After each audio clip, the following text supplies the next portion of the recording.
आपको जरूर ज्यादा टाइम लग गया है, लेकिन चारा नहीं है कोई। टाइम भी लगेगा, लड़ना भी पड़ेगा, मुकदमे भी झेलने पड़ेंगे, जेलें भी काटनी पड़ेगी, लठ भी खाने पड़ेंगे, शहीदियां भी देनी पड़ेंगी। क्योंकि चारा क्या है आपके पास? हम जिंदा रहने के लिए लड़ रहे हैं, हम अपने अस्तित्व के लिए लड़ रहे हैं। युद्धवीर जी बता रहे थे कि 1942 में अमेरिका में 60% खेती में थे, 60% लोग, अब नहीं बचे। यहां भी तो वही होने वाला है, लेकिन अमेरिका और भारत में अंतर क्या है? अमेरिका में अगर बच्चा भी पैदा होता है तो वो जिम्मेवारी सरकार की है इलाज कराना। अगर अमेरिका का नागरिक बच्चे को पाल नहीं सकता तो सरकार ले जाती है बच्चे को, सरकार पालती है कि तेरे बस का नहीं है बच्चा पालना, अपनी मर्जी से ले जाती है।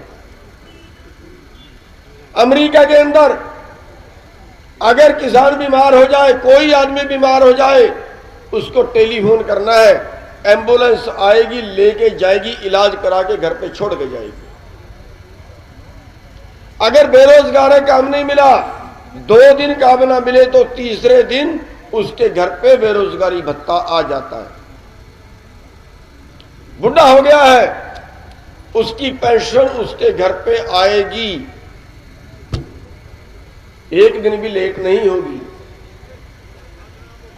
लेकिन यहां क्या है जिसका मुकाबला ये लोग अमेरिका से करवा रहे हैं, जहां पे ये अमेरिका की पॉलिसियां थोप रहे हैं? यहां क्या है?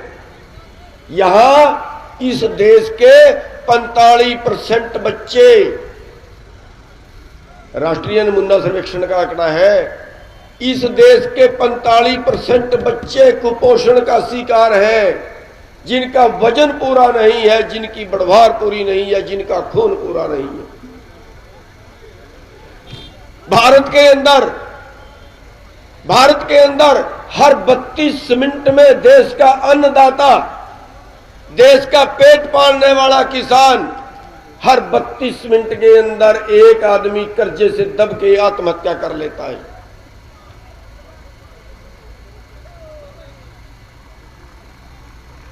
इस देश के अंदर पूरी दुनिया में भुखमरी में 102वें स्थान पे चला गया है हमारा देश, गरीबी में 102वें स्थान पे चला गया, 107 देशों में।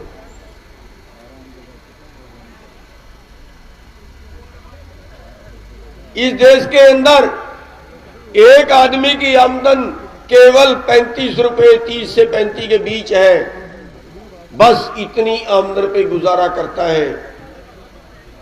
2014 का आंकड़ा है कि 17 प्रदेश ऐसे पाए गए जिनमें एक किसान परिवार की खेती से आमदन एक साल की 20,000 रुपए है, एक साल की 20,000 रुपए। जो सुप्रीम कोर्ट में कर्मचारी काम करता है ना, वो फरले से बांध के रखते हैं, उनकी वर्दी धोने का, उसको मावा देने का जो खर्चा है वो भी एक साल का 21,000 रुपए। 2014 के जो आंकड़े सामने आए थे।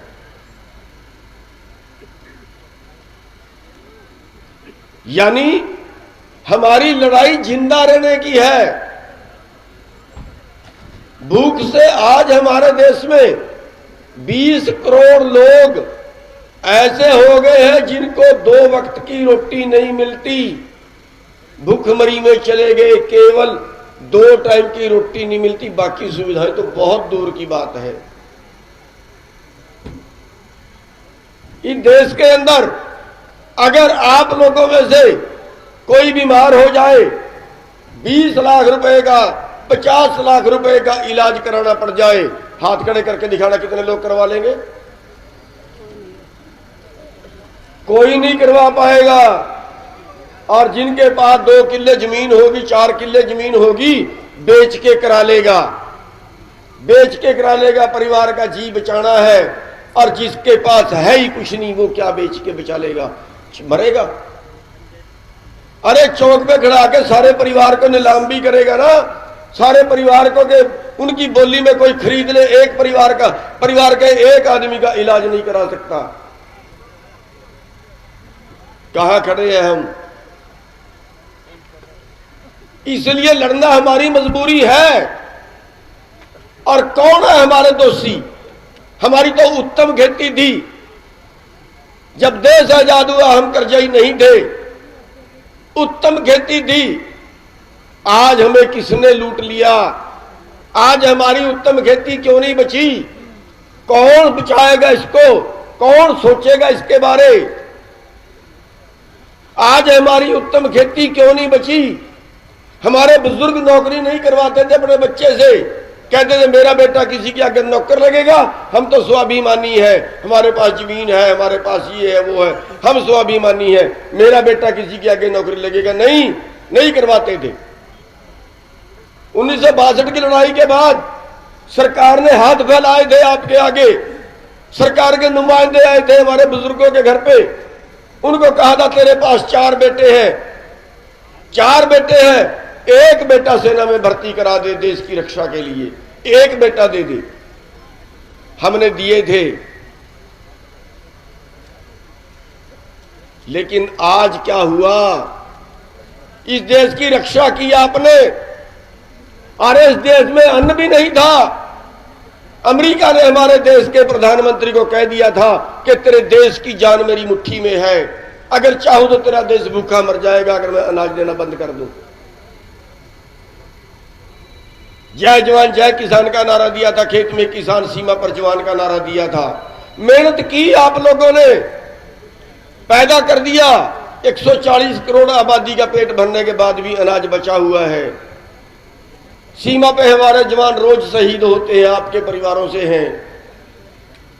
फिर हमारी हालतमंदी क्यों है? जब आपने ज्यादा पैदा कर दिया फिर गरीब कैसे हुए?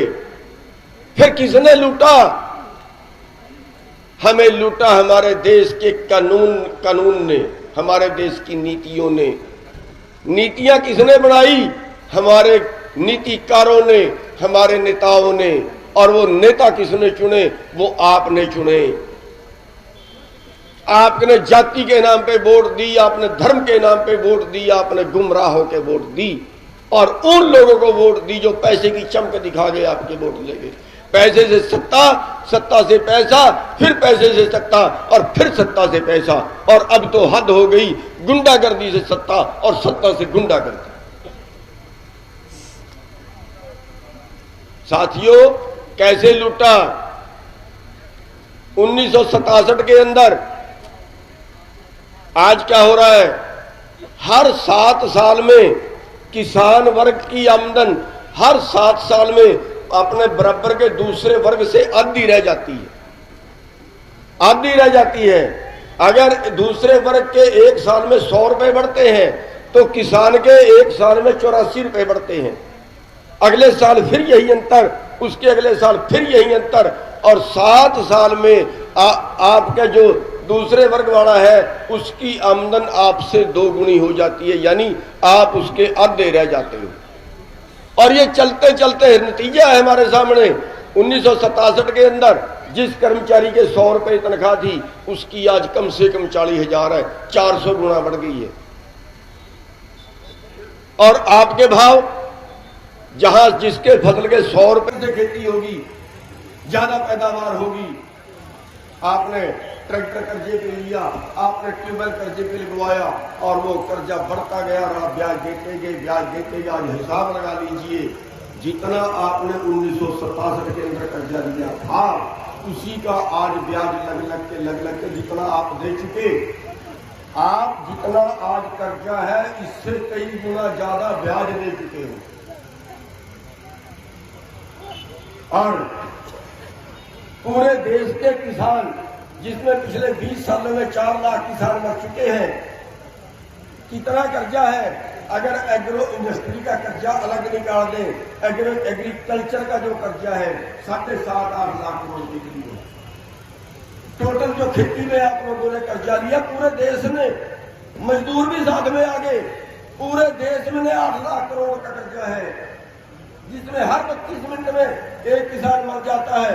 और इसी देश के अंदर इस देश के लुटेरों ने, इस देश के पूंजीपतियों ने, इस देश के कारपोरेट ने, इस देश की कंपनियों ने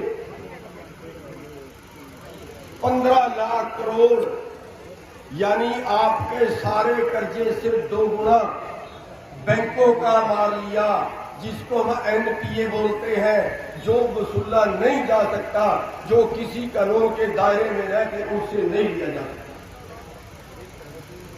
उनके पास उससे कई गुना की संपत्ति है, लेकिन कोई उनकी कुर्क नहीं करता। आपकी 2 लाख में 2 किले जमीन कुर्क कर लेंगे। गोहाना के अंदर एक ट्रैक्टर लिया था, आइसर ट्रैक्टर, 27 करोड़ जमीन उसमें रहन की दी, बैंक ने परिणाम कर दिया।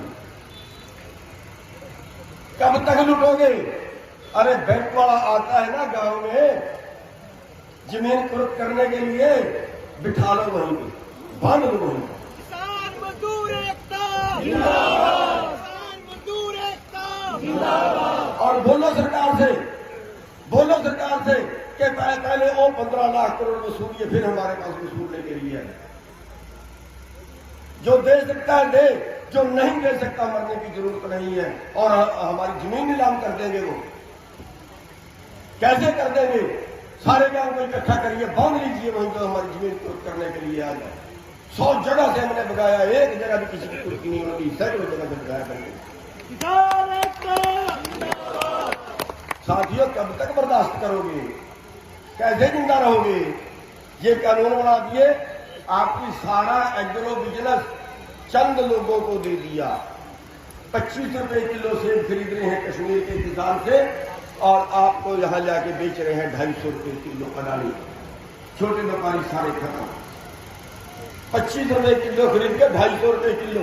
अरे हमारे देश की सरकार का ये कानून नहीं बना सकती कि 25 रुपए किलो खरीदोगे तो 50 से ज्यादा बेच नहीं सकती? ये भी नहीं बना सकती क्या? अरे आपके पास 18 एकड़ से ज्यादा जमीन थी तो सरकार ने छीन ली ना, बोझ ली ना सरकार ने। तो क्या सरकार ये कानून नहीं बना सकती कि जो कंपनियां वाले लाखों लाख करोड़ की संपत्ति बनाए बैठे, उनकी छीनो और बांट दो लोगों के अंदर? क्यों बढ़ा नहीं सकते क्या? हमारे राजनेता इन कंपनियों से रिश्वत लेते हैं, पैसे लेते हैं इनसे, चुनावी चंदा लेते हैं इनसे, और फिर गुलामी करते हैं। साथियों, आपको अपनी ताकत पहचाननी होगी। आप में ताकत हाथी जितनी है, हाथी जितनी है। अगर उसको अपनी ताकत का पता चल जाए, सारा गांव सारा शहर उसको काबू नहीं कर सकता। लेकिन उसको अपनी ताकत का पता नहीं है। एक पीलवान उसके सिर पे बैठा है, उसके सिर पे मार काम खाता है, वही ताकत आपके अंदर है। सरकार कौन बनाते हो? आप लोग बनाते हो ना। और पटक दीजिए उस सरकार को।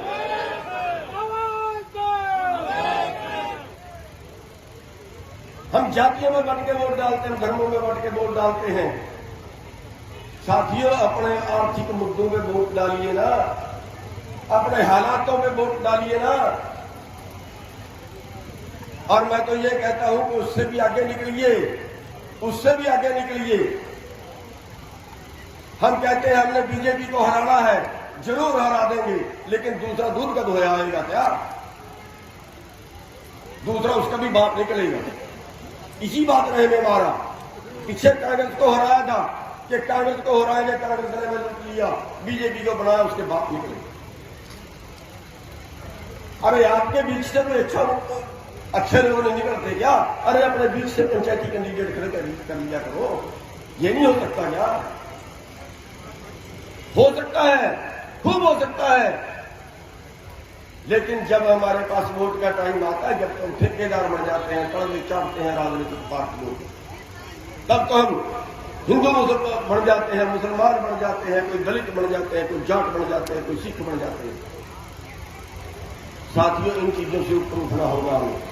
और मैं थोड़ी सी एक बेनती और करूंगा, क्योंकि जल्दी अपनी बात को समाप्त करूंगा। बहुत देर से आप बैठे हैं, ये जो आंदोलन चल रहा है, ये आंदोलन नहीं, इसके आगे भी हमेशा के लिए। अगर इस देश में हमें जिंदा रहना है तो हमें इन जातियों और धर्मों से बहुत ऊपर उठना पड़ेगा। हमें अपना भाईचारा कायम करना पड़ेगा। हमारी बहन कह रही थी, हमारे स्टेट में जातियों के दंगे बहुत होते हैं। अरे नजदीक लगाइए, हम छोटे बड़े भाई हैं, दलित हमारे भाई हैं, इसी देश में पैदा हुए, इसी जमीन में पैदा हुए हैं, हमारे गांव में पैदा हुए हैं, हमारे भाई हैं। सर छोटू राम जी सोचतों के लिए लड़े हैं, अंबेडकर साहब सोचतों के लिए लड़े हैं। एक ही नीतियां थी दोनों की कि लूटने वाले जो है उनके खिलाफ आवाज उठाई।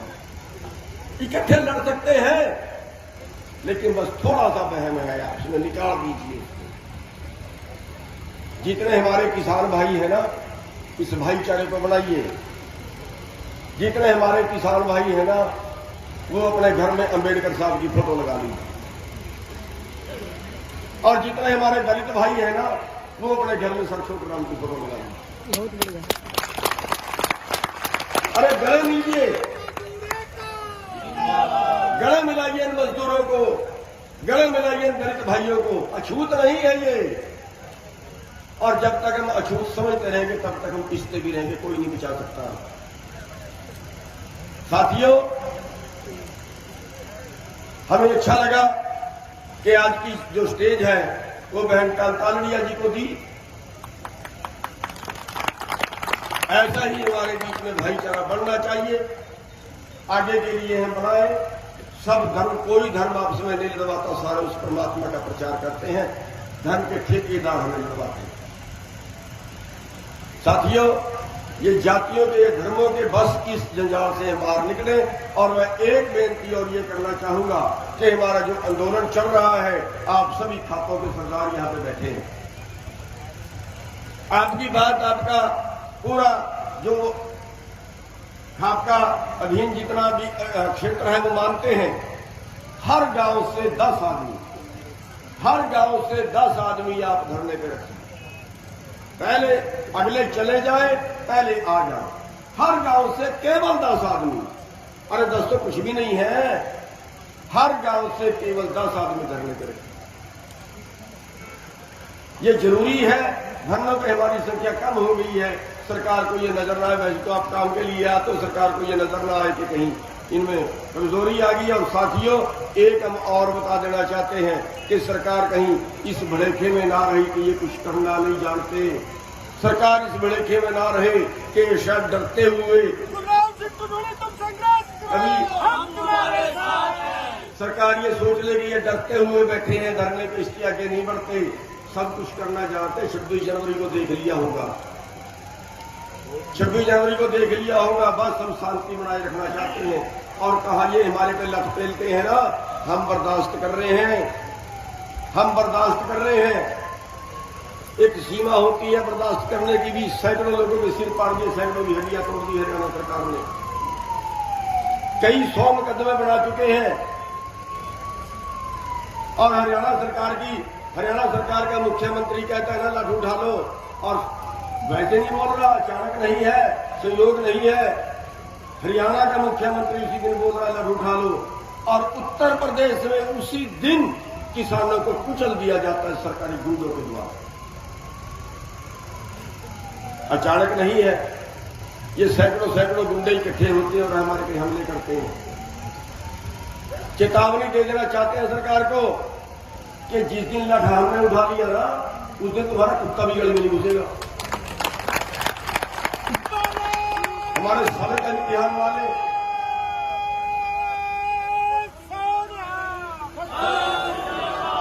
हमारे सबर का इम्तिहान ना ले।